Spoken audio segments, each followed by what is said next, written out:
Dunia maya di beberapa waktu terakhir sedang digemparkan dengan sebuah teknologi bertenaga AI, Artificial Intelligence. Ini menimbulkan pro kontra di antara banyak kalangan. Artificial Intelligence adalah sebuah teknologi mutakhir yang mampu melakukan tugas yang biasanya dilakukan oleh manusia, seperti pembelajaran, pengambilan keputusan, dan pemahaman bahasa. Teknologi kecerdasan ilmiah ini dibuat untuk menafsirkan data eksternal dengan benar guna mencapai tujuan dan tugas tertentu melalui adaptasi yang fleksibel. AI adalah sebuah proses pembelajaran mesin dan simulasi kecerdasan manusia di komputer. AI masuk akal untuk banyak pekerjaan yang melibatkan tindakan berulang dan mampu membuatnya sederhana dalam waktu singkat. Salah satu dari teknologi AI yang sudah dan sering dipakai adalah OpenAI. OpenAI adalah sebuah teknologi AI yang dikembangkan oleh Elon Musk, Sam Altman, dan Greg Brockman. Di antaranya ChatGPT, Whisper, dan DALL-E. Ada banyak lagi situs atau aplikasi yang menyediakan fitur AI. Tapi kali ini kita membahas salah satu dari mereka. Yang pertama, ChatGPT. Teknologi ini adalah model bahasa yang dilatih dengan menggunakan jutaan teks dari internet dan dapat digunakan untuk melakukan berbagai tugas seperti pemrosesan bahasa alami, generasi teks, dan jawaban pertanyaan. ChatGPT menggunakan teknik deep learning untuk memahami, memproduksi teks, dan memiliki kapasitas untuk melakukan berbagai tugas. Selain ChatGPT, OpenAI juga membuat Whisper dan DALL-E. Whisper adalah teknologi berbasis text-to-speech bertenaga AI yang dapat menghasilkan ucapan seperti manusia dari teks tertulis. Ini dapat digunakan untuk berbagai tujuan seperti membuat konten audio, untuk podcast, atau asisten virtual, dan juga untuk tujuan aksesibilitas bagi orang dengan gangguan penglihatan. Sedangkan DALL-E adalah sebuah model pembuatan foto atau gambar berbasis teks perintah. Anda mengetik teks perintah, lalu AI yang telah dilatih pada data mulai bekerja dan menghasilkan gambar-gambar berdasarkan stimulus teks. Kegunaan utama DALL-E adalah membantu dalam membuat konten visual seperti gambar, ilustrasi, dan animasi. Ini bisa menjadi bantuan yang berguna bagi desainer, ilustrator, dan orang-orang yang membutuhkan gambar-gambar unik untuk proyek mereka. Selain itu, teknologi ini juga disematkan juga dalam aplikasi editing seperti Photoshop, Lightroom, Luminar, dan lain sebagainya yang memudahkan dalam proses post-processing sebuah karya. Dan bukan hanya tentang foto, sempat menonton sebuah trailer film berjudul House of Dream. Until this day, where we're only able to read brain signals and visualize dreams into images. But it's time to step forward. You have one new message. Helen, these experiments are dangerous for all of us. This is madness. Blood everywhere. People around terribly screaming. If you get this message, stay away from this place.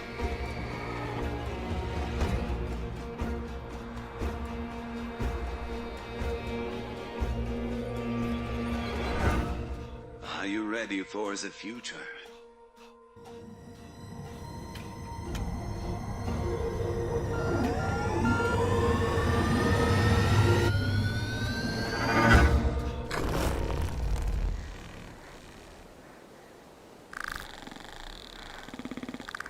This is not real.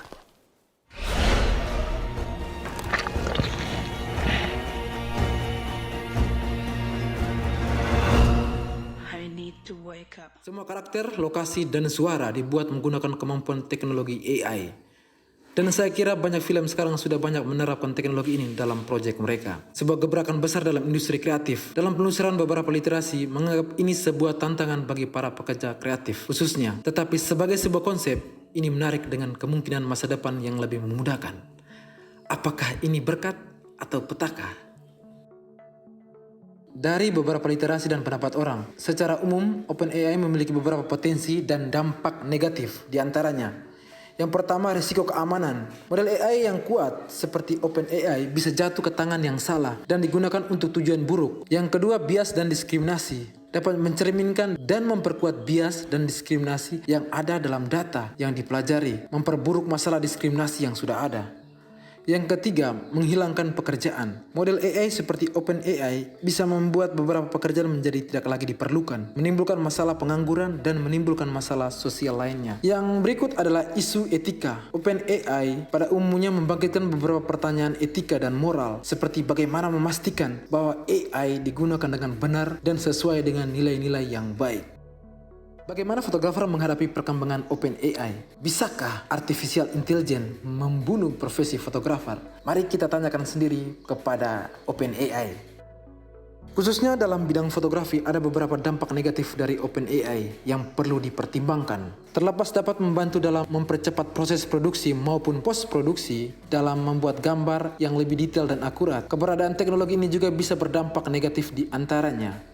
Menghilangkan pekerjaan, menurunkan kualitas foto, membunuh kreativitas. Model AI seperti OpenAI dapat membuat pekerjaan seperti retoucher foto, penyunting gambar menjadi tidak diperlukan lagi. Model AI seperti OpenAI bisa membuat gambar yang indah tetapi tidak selalu memiliki sentuhan artistik dan nilai emosional yang dapat ditemukan dalam foto-foto yang diambil oleh seorang fotografer profesional. Yang berikut kreativitas. Itu hal yang paling mahal dan juga menjadi nilai jual bagi seorang fotografer maupun kreator lainnya. Sejauh ini teknologi masih sebagai alat bantu dalam menyempurnakan kreativitas. Namun bisa saja dengan adanya teknologi yang memanjakan ini dapat membunuh kreativitas fotografer. Fotografi juga menjadi cermin orang mengekspresikan dirinya, menciptakan cerita dalam sebuah frame. Robot tidak dapat mengambil alih sentuhan pribadi dan ide kreatif yang digunakan fotografer dalam setiap bidikan. Keaslian, persepsi sosial, story behind, dan ketangkasan manual juga masih belum tergantikan. Saya juga suka dengan digital imaging untuk kebutuhan tertentu ya. Tetapi jika saya menyajikan ini sebagai bukti kalian saya sebagai fotografer, itu akan menjadi kebohongan besar. Tapi ini baik-baik saja. Fotografi tidak harus menjadi catatan forensik dari realitas. Beberapa fotografer suka merekam apa yang ada dan apa yang nyata. Yang lain suka membuat gambar yang membangkitkan ide dan suasana hati. Namun di sini menjadi rumit ketika dalam konteks ekonomi influencer,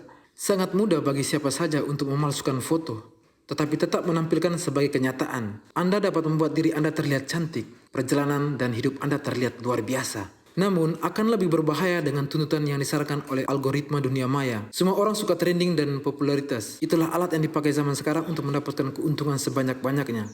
Hal yang paling mengkhawatirkan bahwa masa depan kompetensi universal dengan nilai visual ditentukan oleh algoritma, dikodekan oleh orang-orang yang belum pernah mengambil foto tapi tahu cara menganalisa data. Ini yang perlu diwaspadai. Mengapa?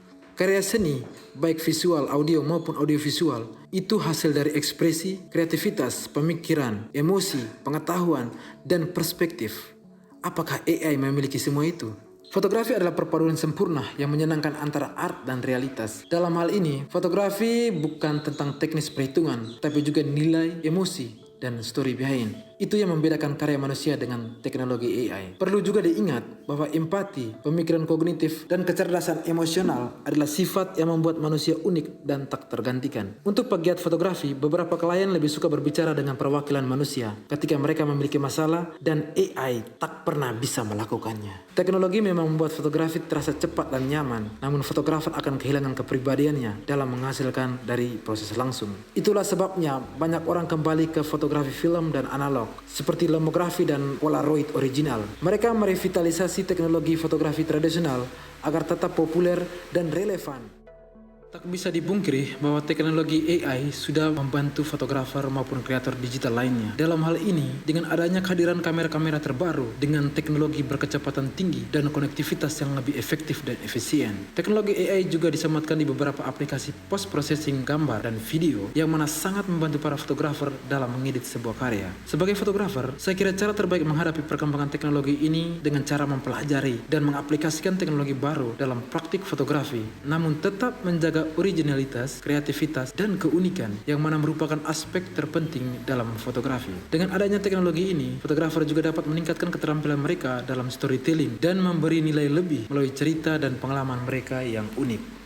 Kita tidak bisa menghindari perkembangan zaman, tetapi memanfaatkan perkembangan teknologi untuk meningkatkan produktivitas dengan tetap menjaga kualitas, esensi, dan originalitas. Ilmu fotografi sangat berguna di zaman sekarang, yang mana content is the king, menjadi lahan baru kreator digital. Tidak ada yang perlu ditakuti, seperti kata pepatah Latin kuno, tempora mutantur et nos mutamur in illis.